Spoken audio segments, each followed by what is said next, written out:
Hello everyone, स्वागत है आप सभी का हमारे चैनल में। तो चलिए दोस्तों, अपने रेलवे के सीरीज को कंटिन्यू करते हैं और देखने की कोशिश करते हैं कि आज वो 10 इंपॉर्टेंट क्वेश्चन क्या क्या होंगे। तो लेक्चर बहुत मजा आने वाला है आप लोगों को। तो चलिए शुरू करते हैं अपने लेक्चर को। देखिए, पहला क्वेश्चन आपके स्क्रीन पे है। तो क्या बोल रहा है कि who was the founder of प्रार्थना समाज। प्रार्थना समाज के फाउंडर कौन थे? मैक्सिमम बच्चों को इसका आंसर पता होगा, that is Atmaram Atmaram Pandurang. But देखिए, ये जो पर्टिकुलर क्वेश्चन है ना, अगर आप थोड़ा एनालिसिस करने की कोशिश करें तो आपको पता होगा it came from the socio religious reform movement. तो मॉडर्न हिस्ट्री में आप एक पर्टिकुलर टॉपिक पढ़ते हैं हम लोग, जिसका नाम है socio religious reform movement, mean सामाजिक धार्मिक सुधार आंदोलन। अब देखिए, इसी सोशियो रिलीजियस रिफॉर्म मूवमेंट में ना बहुत सारे इनिशियल ऑर्गेनाइजेशन बनाए गए थे। और इन इनिशियल ऑर्गेनाइजेशन का काम क्या था? तो समाज और धर्म में सुधार लेकर आना। तो कुछ इनिशियल ऑर्गेनाइजेशन में लिख रहा हूँ जो आपके एग्जाम के लिए इंपॉर्टेंट है, और आपको इसी सीक्वेंस में याद भी रखना है इसको। तो सबसे पहला जो नाम आपको याद रखना है दैट इज ब्राह्मो समाज। ठीक है। उसके बाद सेकंड जो हम लोग याद रखेंगे वो है आपका प्रार्थना समाज। प्रार्थना समाज। थर्ड इज योर आर्य समाज।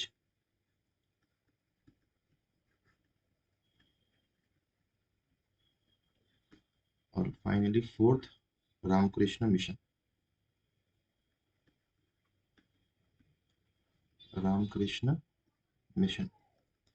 अब देखिए, एग्जाम में ना क्वेश्चन किस तरह से आता है। एक तो आपसे फाउंडर रिलेटेड क्वेश्चन पूछता है कि ब्राह्मो समाज का फाउंडर कौन होगा, प्रार्थना समाज का फाउंडर कौन है, या आर्य समाज का फाउंडर कौन है।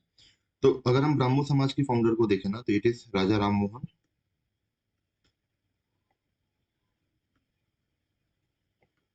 रॉय। प्रार्थना समाज अभी हम लोगों ने देख लिया, आत्माराम पांडुरंग।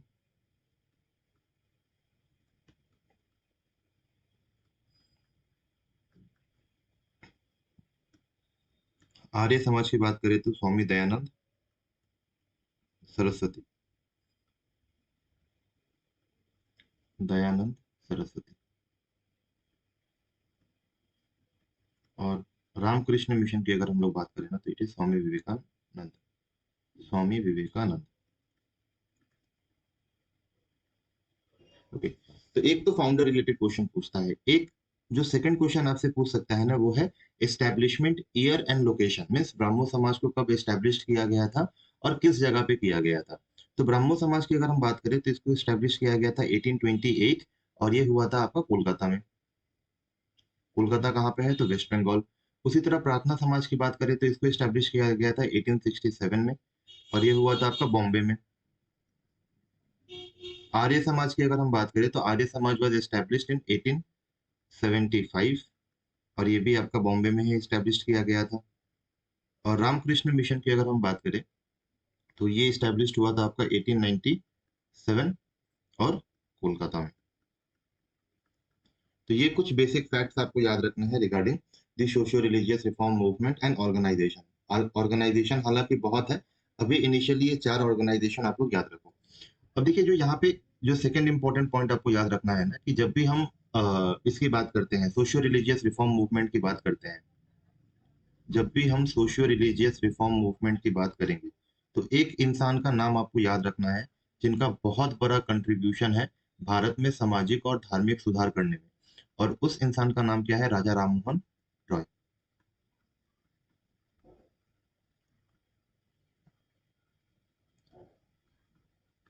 इनको हम लोग फादर ऑफ इंडियन रेनेसा के नाम से भी जानते हैं, मीन्स भारत में पुनर्जागरण का जो जनक है ना, वो हम राजा राम मोहन रॉय को बोलते हैं फादर ऑफ इंडियन रेनेसा।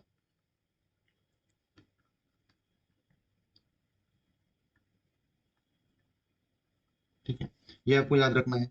अब राजा राम मोहन रॉय से रिलेटेड कुछ इंपॉर्टेंट ऑर्गेनाइजेशन आपको याद रखना है जो इन्होंने इस्टेब्लिश किया था। तो अगर हम इस्टेब्लिशमेंट की बात देखें ना, तो इनका दो बहुत ही प्रोमिनेंट ऑर्गेनाइजेशन है। फर्स्ट इज योर आत्मीय सभा। आत्मीय सभा, ये बना था आपका 1814, मीन्स 1814 टू 15 में। And second is your Brahmo समाज।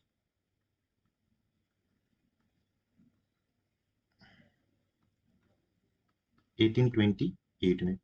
मोर ओवर राजा राम मोहन राय ने बहुत सारी बुक्स भी लिखी थी, तो कुछ इनके इंपॉर्टेंट राइटिंग्स के बारे में भी देख लो, जहां से क्वेश्चन एग्जाम में बन सकता है। तो इनके कुछ फेमस राइटिंग्स के नाम है, जैसे एक तो बहुत ही फेमस है मिरात उल अकबर, मिरात उल अकबर, ये आपको याद रखना है। Second is your gift to monotheism.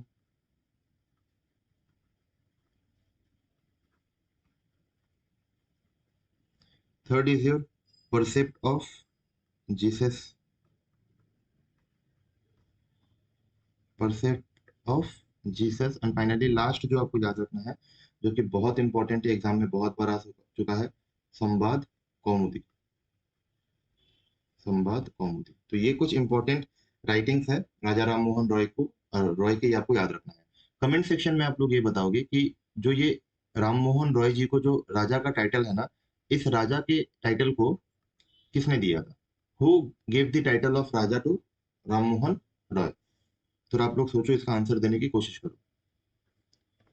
आइए दूसरा क्वेश्चन करते हैं हम लोग। तो क्या बोला गया है कि which two countries of South America is landlocked? तो साउथ अमेरिका का कौन दो कंट्री लैंडलॉक है? तो यहाँ पे सबसे पहले लैंडलॉक का मतलब समझ लो क्या होता है। लैंडलॉक का मतलब होता है ना कि फॉर एग्जांपल ये कंट्री है, ठीक है, तो इस कंट्री के चारों तरफ आपको क्या देखने को मिलेंगी? जमीन देखने को मिलेगी, means the country is surrounded by land, water bodies आपको आसपास देखने को नहीं मिलेगा। तो इस तरह के कंट्री को हम लोग बोलते हैं लैंडलॉक कंट्री। अब अगर हम साउथ अमेरिका की बात करें, तो ये स्क्रीन पे आप देख सकते हो साउथ अमेरिका की मैप है। अब देखो यहाँ पे जब हम मैप एनालिसिस करते हैं ना, तो यहाँ पे सिंपल सा चीज आपको दिख जाएगा कि ये जो तो कंट्री है ना, Bolivia and Paraguay, Bolivia and Paraguay एक ऐसा कंट्री है जो साउथ अमेरिका में लैंडलॉक है, अगर आप ऑप्शन के हिसाब से चलो तो। ठीक है, तो इसका राइट आंसर क्या हो जाएगा? Paraguay and Bolivia.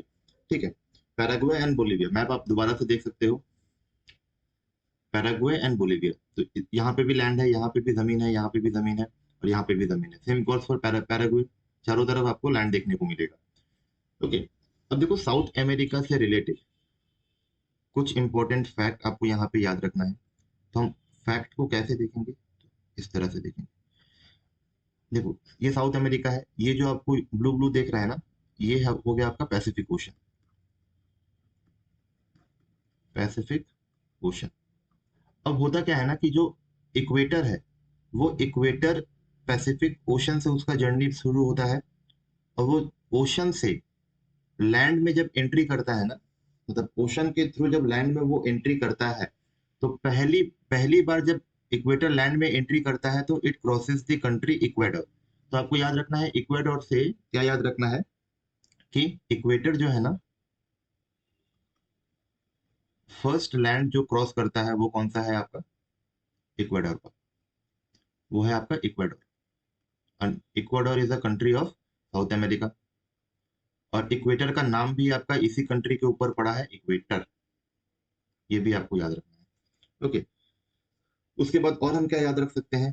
तो यहाँ पे साउथ अमेरिका का हाईएस्ट पीक बहुत बार एग्जाम में आ चुका है। तो याद रखना कि एंटायर साउथ अमेरिका का जो सबसे बड़ा पीक है ना, हाईएस्ट पीक, वो है आपका माउंट एकोंकागुआ, एकोंकागुआ। और ये माउंट एकोंकागुआ कहाँ है? तो ये आपको अर्जेंटीना में देखने को मिलेगा। और देखो माउंट एकोंकागुआ जो है ना, it is a part of Andes mountain range. तो Mount Aconcagua is a part of Andes mountain range. अब मैंने ये नाम क्यों लिखवाया?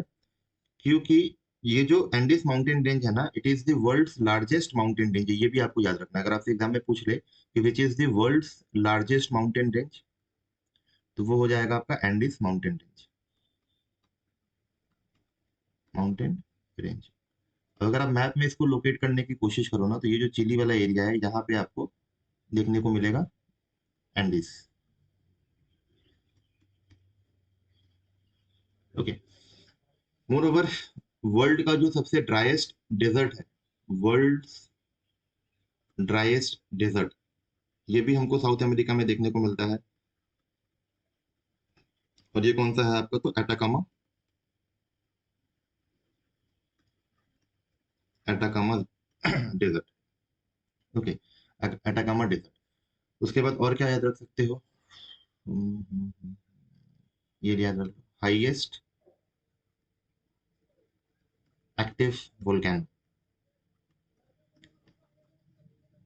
वर्ल्ड का जो सबसे हाईएस्ट एक्टिव वोल्केनो है उसका नाम आपको याद रखना है, ओजास या ओजोस डेस ओजोस डेल सलाडो। ठीक है, ओजोस डेल सलाडो। और ये कहाँ पे है? तो it is at the border of Argentina and Chile. Border of Argentina and Chile. ये कुछ इंपॉर्टेंट फैक्ट आपको याद रखना है regarding South America. I hope ये भी आपको समझ में आया होगा। ठीक है। अच्छा, ये कमेंट में आप लोग ये बताओगे कि जो पहला फीफा वर्ल्ड कप हुआ था, फर्स्ट फीफा वर्ल्ड कप, इस फर्स्ट फीफा वर्ल्ड कप के विनर कौन थे? फर्स्ट फीफा वर्ल्ड कप के विनर कौन थे, ये आपको बताना है। ठीक है। तो यहाँ पे देखिए, राजा राम मोहन रॉय को राजा का टाइटल किसने दिया था? तो अकबर टू ने। ये आपको याद रखना है। और Akbar too was a Mughal emperor. आइए थर्ड क्वेश्चन करिए। तो which Indian state has the longest coast line? यहाँ पे मैंने मेन लाइन भी लिख दिया है। तो देखो, कोस्ट लाइन का मतलब क्या होता है, पहले ये समझ लो। कोस्ट लाइन जो है ना, it is basically a line between land and ocean. Means ये एक तरह का बॉर्डर काम करता है between the land and ocean. ये आपको याद रखना है। तो अगर तुम इंडिया की बात करें तो इंडिया का जो कोस्ट लाइन है ना, कुछ आपको स्क्रीन पे दिख रहा होगा, तो ये कुछ इस तरह से गुजरात से शुरू होके ये ये पूरा पोर्शन जो आप देख रहे हो, ये है भारत का कोस्ट लाइन।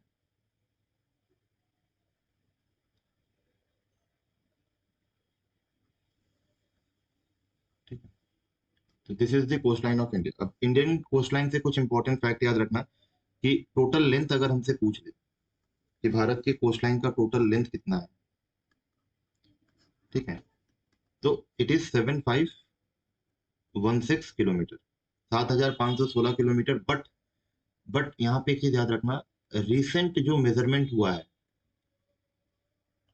रिसेंट जो मेजरमेंट हुआ है ना विद एडवांस टेक्नोलॉजी का मतलब यूज करके जो हमने रिसेंट मेजरमेंट किया है इंडियन कोस्ट लाइन का, तो यहाँ से हमको पता चला है कि इट इज अप्रोक्सीमेट, आप याद रखो कि 11,000 किलोमीटर के करीब में आपको इंडियन कोस्ट लाइन का लेंथ देखने को मिल रहा है।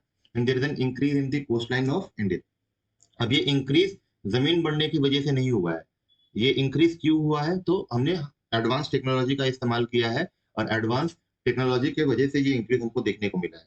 ठीक है। तो आप ऑप्शन में देख लेना, ऑप्शन में क्या दिया हुआ है। उसी तरह अगर हम इस 7516 किलोमीटर को देखें ना, अभी हम 7516 किलोमीटर ही लेके चल रहे हैं, तो अगर हम इस टोटल लेंथ को देखें 7516 किलोमीटर, ठीक है, तो इसमें हम लोग इसको दो पार्ट में डिवाइड कर सकते हैं। एक होता है अगर आपसे इंडिया का टोटल कोस्ट लाइन पूछ ले, तो वो हो जाएगा 7516 किलोमीटर। और इस 7516 किलोमीटर में आपका आइलैंड्स वगैरह भी इंक्लूडेड है, जहाँ पे लक्षद्वीप एंड अंडमान निकोबार आइलैंड को हम लोग इंक्लूड करते हैं। बट अगर केवल मेन लाइन पूछ ले, मेनलैंड मतलब जहाँ पे आइलैंड्स इंक्लूडेड नहीं है, तब इसका लेंथ हो जाएगा 6100 किलोमीटर। ठीक है। तो 6100 किलोमीटर में क्या है? तो इट एक्सक्लूड्स आइलैंड्स। और वो आइलैंड कौन कौन से हैं? तो लक्षद्वीप,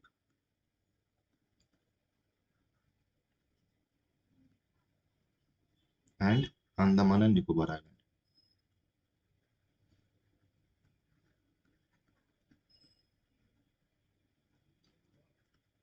अंडमान एंड निकोबार आइलैंड। तो ये आपको याद रखना है। अब कुछ बेसिक फैक्ट आप याद रखो।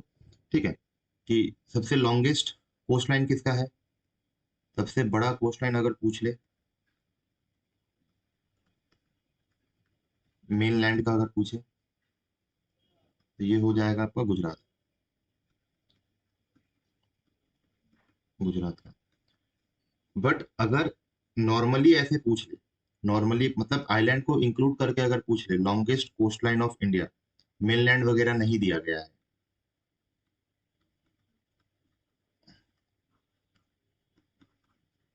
इंक्लूडिंग आइलैंड, तो ये क्या हो जाएगा आपका? Andaman and Nicobar island, Andaman and Nicobar. ठीक है। उसी तरह अगर लॉन्गेस्ट पूछा है तो शॉर्टेस्ट भी पूछ सकता है हमसे। तो आपको याद रखना है, यहाँ पे मैं लिख देता हूँ, अगर शॉर्टेस्ट पूछ ले तो शॉर्टेस्ट कोस्ट लाइन हो जाएगा आपका गोवा का। ये आपको याद रखना है। एक क्वेश्चन हमसे और पूछता है कि इंडिया कितने स्टेट्स के साथ, मीन्स इंडिया जो है वो, मतलब कितना, इंडिया का कितना स्टेट्स जो है वो कोस्टल बाउंड्री बनाता है, मेक्स द कोस्टल बाउंड्री।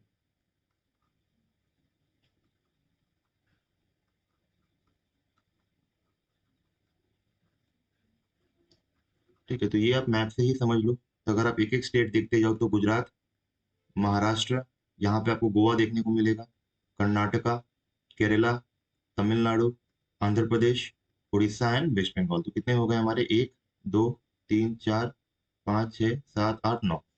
तो 9 स्टेट्स के साथ इंडिया क्या करता है, आपका कोस्टल बाउंड्री बनाता है। और अगर यूटी पूछ ले कितने यूटी के साथ बनाता है, तो 4 यूटीज के साथ ये कोस्टल बाउंड्री बनाता है। वो 4 यूटीज आपको याद रखने हैं। तो first is your Lakshadweep, Andaman and Nicobar,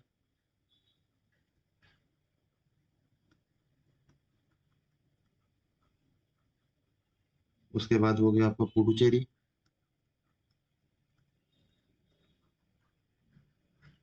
और दादरा एंड नगर हवेली, दादरा एंड नगर हवेली, और इसके साथ आपका हो जाएगा दमन and Diu, and Daman and Diu, Daman Diu. तो ये 4 यूटीज का नाम आपको याद रखना है जिसके साथ कोस्टल बाउंड्री बनाया जाता है 9 स्टेट के साथ। तो आई होप ये भी क्वेश्चन आपको समझ में आया होगा। एक देखिए, मेनलैंड में ना एक चीज याद रखना, सीक्वेंस याद रखना। अगर हम मेनलैंड की बात करें तो सबसे बड़ा जो कोस्ट लाइन है वो गुजरात का है। अगर गुजरात के बाद पूछ ले तो इट इज आंध्र प्रदेश, पहला 3 याद रखो, और आंध्र प्रदेश के बाद इट इज तमिलनाडु। तो ये सीक्वेंस आपको याद रखना है। तो आई होप ये भी क्वेश्चन आपको समझ में आया होगा। तो अगर हम इसका आंसर देखने की कोशिश करें तो लॉन्गेस्ट कोस्ट लाइन मेनलैंड किसका हो जाएगा, आपका गुजरात का। आई होप क्वेश्चन नंबर 3 भी आपको समझ में आया होगा। अगर समझ में आ रहा है तो हमारे वीडियोस को लाइक जरूर कीजिएगा। चलिए फोर्थ नंबर करिए। फोर्थ नंबर देखिए क्या पूछ रहा है, the Pattachitra style of painting, Pattachitra style of painting. तो अब देखिए ये जो पेंटिंग है ना, आपको एक मैं पर्टिकुलर एरिया लिख दे रहा हूँ जहां से क्वेश्चन एग्जाम में क्वेश्चन देखने को मिलता है, that is the folk paintings. तो कुछ इंपॉर्टेंट फोक पेंटिंग्स आपको याद रखना है फॉर योर एग्जाम पर्पस। ठीक है। तो यहाँ पे अगर हम पट्टचित्र स्टाइल की बात करें तो ये उड़ीसा का है। ठीक है। It is the oldest and most popular art form of Orissa. ठीक है। उसी तरह कुछ दूसरे पेंटिंग्स की अगर हम बात करें तो एक आप याद रखो, बिहार में सबसे फेमस है आपका मधुबनी पेंटिंग, मधुबनी पेंटिंग, ये हमको बिहार में देखने को मिलता है। उसी तरह कलमकारी पेंटिंग भी एक है, कलमकारी पेंटिंग, ये कहाँ का है, तो इट इज ऑफ आंध्र प्रदेश।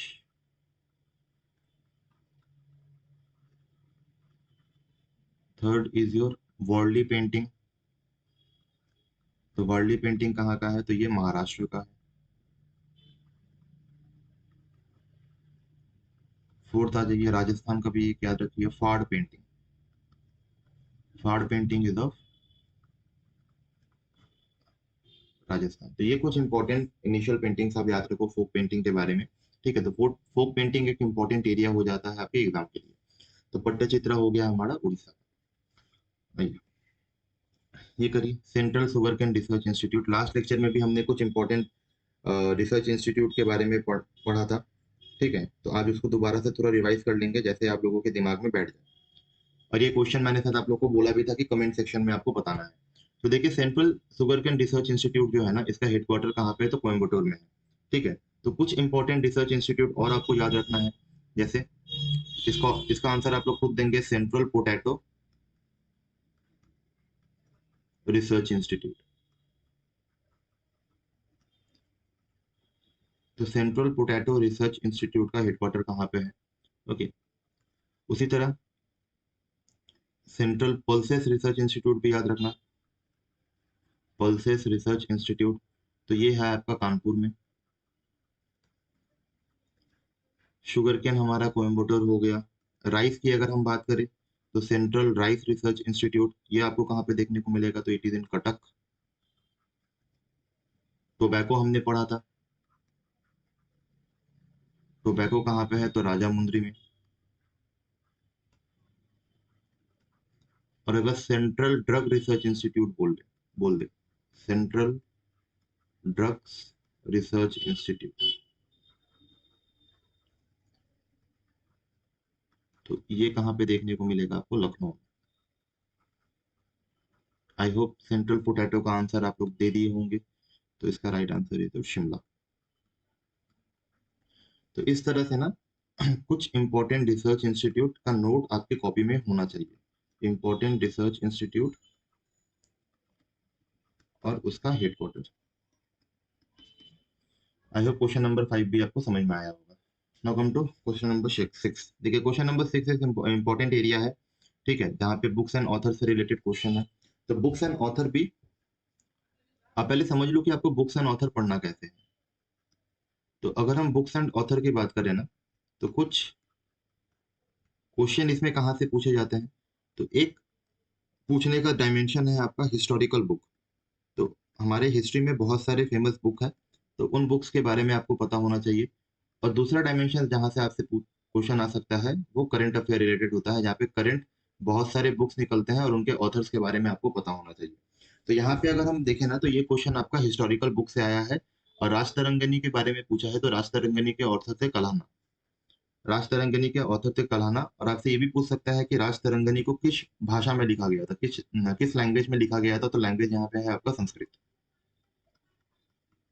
ये पॉइंट आपको याद रखना है। उसी तरह देखिए एक नाम है यहाँ पे कालिदास, बहुत फेमस नाम है इंडियन लिटरेचर में। तो कालिदास की कुछ फेमस किताबों के नाम आपको याद होने चाहिए। जैसे इनका सबसे फेमस जो किताब है वो है आपका अभिज्ञान शकुंतलम, अभिज्ञान शकुंतलम।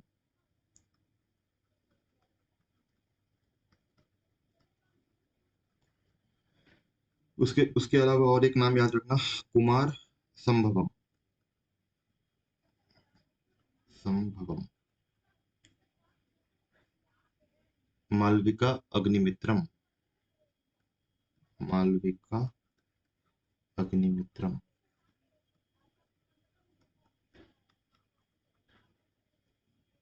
मेघदूतम। ये कुछ इंपॉर्टेंट किताब है जो आपको याद रखने हैं ऑफ कालिदास, ठीक है। उसी तरह देखिए एक नाम ऑप्शन में यहाँ पे पाणिनि है। तो पाणिनि के जो सबसे इंपॉर्टेंट किताब है वो है अष्टाध्यायी, अष्टाध्यायी। जयदेव से भी याद रख लो, जयदेव का जो सबसे फेमस किताब है जो एग्जाम में बहुत बार आ चुका है, दैट इज गीत गोविंदम, गोविंदम। तो ये कुछ इंपॉर्टेंट बुक इनिशियली आप याद रखो। तो जब भी आप बुक्स एंड ऑथर पढ़ो ना, तो इसको दो डायमेंशन में आप डिवाइड कर लो, ठीक है। एक हिस्टोरिकल बुक और एक आपका करंट अफेयर का बुक, ठीक। और अ, देखिए पतंजलि का नाम आपने लोग आप हम सभी ने सुना है कि पतंजलि योग फिलोसफी के फाउंडर जिनको बोला जाता है, इनका भी एक किताब लिख के रखना, महाभाष्य, महाभाष्य। तो ये कुछ आपको याद रखना है इंपॉर्टेंट बुक। आई होप ये भी क्वेश्चन आपको समझ में आया होगा।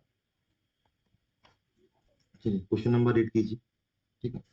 तो क्वेश्चन नंबर 8 क्या पूछ रहा है कि the total number of articles that were present originally in the Indian constitution during its implementation was. तो जब कॉन्स्टिट्यूशन को इम्प्लीमेंट किया गया था, तो उस समय कॉन्स्टिट्यूशन में टोटल नंबर ऑफ आर्टिकल्स कितने थे? पॉलिटी का इंपॉर्टेंट एरिया से ये क्वेश्चन है। तो सबसे पहले देखो, हम लोग एक एक करके क्वेश्चन को डिकोड करने की कोशिश करते हैं। तो यहाँ पे देखो बोला क्या है, ड्यूरिंग इट्स इम्प्लीमेंटेशन। तो सबसे पहला चीज आपको ये पता होना चाहिए कि जब भी आप कॉन्स्टिट्यूशन पढ़ना शुरू करोगे, तो इनिशियली दो डेट आपको याद रखने हैं। एक है आपका 26 नवंबर 1949 एंड सेकेंड डेट इज 26 जनवरी 1950। 26 नवंबर को क्या हुआ था? तो हमने कॉन्स्टिट्यूशन को अडॉप्ट किया था। और 26 जनवरी 1950 को क्या हुआ था? तो इस दिन हमने कॉन्स्टिट्यूशन को इन्फोर्स किया था या इम्प्लीमेंट किया था। अब क्वेश्चन क्या बोल रहा है कि जब कॉन्स्टिट्यूशन को हम लोगों ने इन्फोर्स किया था तब उसमें आर्टिकल्स कितने थे? अब देखो, पहला चीज ये समझो ना कि हमारा जो संविधान है, हमारा जो कॉन्स्टिट्यूशन है, it is actually a written constitution, या इसको हम लोग कोडिफाइड कॉन्स्टिट्यूशन भी बोलते हैं। कोडिफाइड का मतलब क्या होता है कि कॉन्स्टिट्यूशन के जितने भी प्रोविजन है ना, उन सारे प्रोविजन को हम लोगों ने क्या किया है, तो इस तरह से किताब में लिख दिया है। ठीक है, if all the provision of the constitution are codified in a book और written down, then it is known as codified constitution. ये आपको याद रखना है। तो फॉर एग्जाम्पल, सपोज ये हमारा भारत का संविधान है, इंडियन कॉन्स्टिट्यूशन। तो जब आप इंडियन कॉन्स्टिट्यूशन खोलोगे ना, तो जब आप इस किताब को खोलोगे तो आप देखोगे this entire book is divided into 3 parts. 3 अलग अलग भाग में इसको डिवाइड किया गया है। जैसे मान लो, अगर आप कोई सा भी किताब खोलते हो ना, अब समझने के लिए इसको ऐसे समझ सकते हैं हम लोग कि हम नॉर्मली कोई सा भी किताब खोलते हैं, तो उस किताब का जो फर्स्ट पेज होता है ना, वहां हमको इंडेक्स देखने को मिलता है। और इस इंडेक्स में देखोगे कि इंडेक्स में आपका 2 कॉलम होता है, जहां पे first is your chapter name and second is the page number. उसी तरह इंडियन कॉन्स्टिट्यूशन में भी आपको बहुत सारा चैप्टर्स देखने को मिलेगा, बट उसको हम लोग चैप्टर नहीं बोलते हैं। चैप्टर के जगह उसको क्या बोला जाता है? पार्ट्स। फिर ये जो पार्ट है ना, वो कितने से कितने पेज नंबर में है, तो पेज नंबर ना बोल के इसको हम लोग क्या बोलते हैं? आर्टिकल्स। फिर बहुत बार क्या होता है ना कि कुछ कुछ इंपॉर्टेंट इंफॉर्मेशन आपको आर्टिकल्स में देखने नहीं मिलेंगे, तो वो इंपॉर्टेंट इंफॉर्मेशन के लिए एक अलग से ग्रुप बनाया गया है, और उस ग्रुप को हम लोग बोलते हैं शेड्यूल। ठीक है, शेड्यूल। अब ओरिजिनली कितना पार्ट था, कितना आर्टिकल था और कितना शेड्यूल था, ये आपको पता होना चाहिए। तो अगर मैं ओरिजिनली बात करूं तो हमारे पास पार्ट कितने थे? 22। Article, total number of article कितने थे? 395। और टोटल नंबर ऑफ शेड्यूल कितने थे? 2008। तो ये कब थे? तो ये मैं बात कर रहा हूँ 26 जनवरी 1950 को, और आज चल रहा है 2025। तो एक तो आपसे ओरिजिनल पूछ सकता है, और एक आपसे एट प्रेजेंट पूछ सकता है। तो अगर आप प्रेजेंट की अगर हम बात करें, तो at present total number of part is 25। Total number of article जो है वो 448 है, और शेड्यूल कितना है हमारा? 12 शेड्यूल है। अब देखिए ध्यान से यहाँ पे समझने की कोशिश कीजिए। हमने बेसिकली किया क्या है? 22 में हमने 3 पार्ट नए जोड़े हैं, हमने कुछ आर्टिकल भी जोड़े हैं। 8 में से 5 जाएगा 3, और यहाँ पे हो जाएगा आपका 18 में से तो 8 में से 4 जाएगा 4। तो 43 आर्टिकल्स हमने क्या किए हैं? लगभग जोड़े हैं। ठीक है। और शेड्यूल्स की अगर हम बात करें तो यहाँ पे हम लोगों ने 4 शेड्यूल्स जोड़े हैं। ठीक है।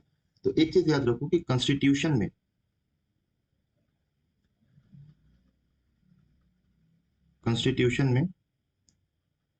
जब भी आप कोई चीज ऐड करते हो, या कॉन्स्टिट्यूशन से अगर हम कोई चीज रिपील कर रहे हैं, हटा रहे हैं, या कॉन्स्टिट्यूशन का कुछ एग्जिस्टिंग प्रोविजन है, और उस एग्जिस्टिंग प्रोविजन में अगर हम लोग कोई चेंजेस लेकर आ रहे हैं, एग्जिस्टिंग प्रोविजन को अगर हम लोग चेंज कर रहे हैं, तो इसके लिए एक नाम दिया गया है, और इस चीज को हम लोग बोलते हैं अमेंडमेंट। अमेंडमेंट। तो आपसे ये भी पूछ सकता है कि एट प्रेजेंट अगर हम 2025 की बात करें, तो 2025 तक भारत को कितनी बार, भारत के संविधान को कितनी बार चेंज किया गया है? तो आपको बोलना है 106 टाइम, मतलब 106 बार भारत के कॉन्स्टिट्यूशन को अमेंड कर दिया गया है। आई होप ये भी आपको समझ में आया होगा क्वेश्चन। अगर समझ में, देख लीजिए स्क्रीन, अगर आपको स्क्रीनशॉट लेना है तो स्क्रीनशॉट भी आप ले सकते हो।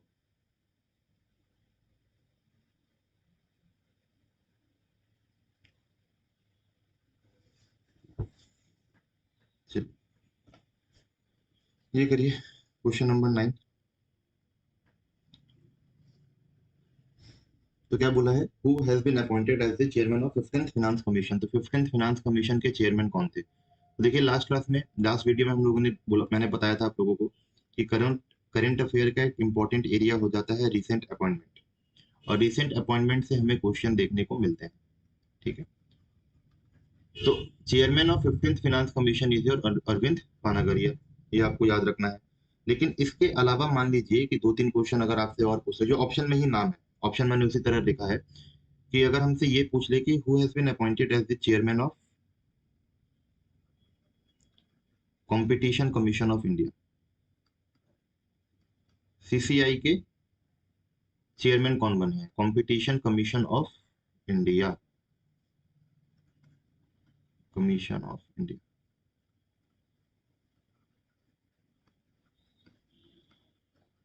तो it is Ravneet Kaur.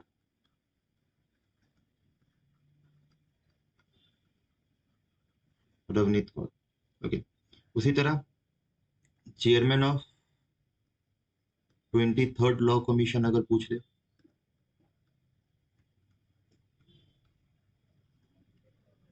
Chairman of 23rd law commission, तो ये हो जाएंगे आपके दिनेश महेश्वरी, दिनेश महेश्वरी। ठीक है, और एक नाम और देख लो, वी नारायण। तो वी नारायण कौन है, तो V Narayan is the chairman of ISRO. तो अगर पूछ ले चेयरमैन के, इसरो के चेयरमैन कौन है, चेयरमैन ऑफ इसरो, तो ये हो जाएंगे आपके वी नारायण। तो इस तरह रिसेंट जितने भी इंपॉर्टेंट अपॉइंटमेंट हुए हैं ना, वो आपके एग्जाम के लिए इंपॉर्टेंट हो जाते हैं। ये आप लोग देखोगे, देख के जाना एग्जाम के लिए। उसी तरह कमेंट सेक्शन में आप लोग बताओगे कि who has been appointed as the chairman of DRDO, DRDO के चेयरमैन कौन अपॉइंट हुए हैं। आई होप ये भी क्वेश्चन आपको समझ में आया होगा। चलिए अपने लास्ट क्वेश्चन की तरफ देखते हैं, और लास्ट क्वेश्चन क्या बोल रहा है कि 2024 का G20 समिट कहाँ पे हुआ था। ठीक है, तो बहुत लोगों को इसका आंसर हो सके पता हो, बहुत लोगों को ना पता हो। तो देखिए 2024 में जो, पहले तो ये टॉपिक आपकी कॉपी में होना चाहिए, इंपॉर्टेंट समिट। जितने भी इंपॉर्टेंट समिट होते हैं, for example G20, G7, BIMSTEC, SAARC, तो ये सारे इंपॉर्टेंट समिट्स आप लोग को देख के जाना है कि कहाँ पे हुआ था, मैस्कॉट क्या था, या क्या उसका आउटकम था, ये आप लोग देख के जाना है एक बार। तो अगर हम 2024 के G20 समिट की बात करें ना, तो ये हुआ था आपके ब्राजील में। अगर एग्जैक्ट लोकेशन पूछ ले तो ब्राजील के रियो डी जेनेरो में ये हुआ था। ठीक है, मान लीजिए अगर आपसे ये पूछ ले कि 2025 का जो G20 समिट होने वाला है, ये नवंबर के महीने में होने वाला है। ठीक है, अभी तक हुआ नहीं है, नवंबर में होने का बात है। तो 2025 का जो G20 समिट है वो कहाँ पे होगा, तो ये होगा आपका साउथ अफ्रीका में, और नवंबर में ही आपका एग्जाम आएगा। ठीक है, तो ये G20 समिट आपके रेलवे ग्रुप डी के लिए इंपॉर्टेंट ऐसे ही बन जाता है। तो साउथ अफ्रीका में होगा ये, और साउथ अफ्रीका के किस शहर पे होगा, तो केप टाउन में। तो ये कुछ फैक्ट आपको याद रखने हैं। ठीक है, तो आई होप ये 10 क्वेश्चन आपको आज अच्छा लगा होगा। अगर अच्छा लगा होगा तो हमारे वीडियो को लाइक जरूर कीजिएगा, सब्सक्राइब जरूर कीजिएगा हमारे चैनल को, और ज़्यादा से ज़्यादा इसको शेयर करिएगा ताकि हर बच्चा इस वीडियो का बेनिफिट ले सके। तो मिलते हैं अपने अगले वीडियो में, तब तक के लिए थैंक यू, और मन लगा के पढ़ते रहिए एकदम। चलिए मिलते हैं अपने अगले वीडियो में। Thank you.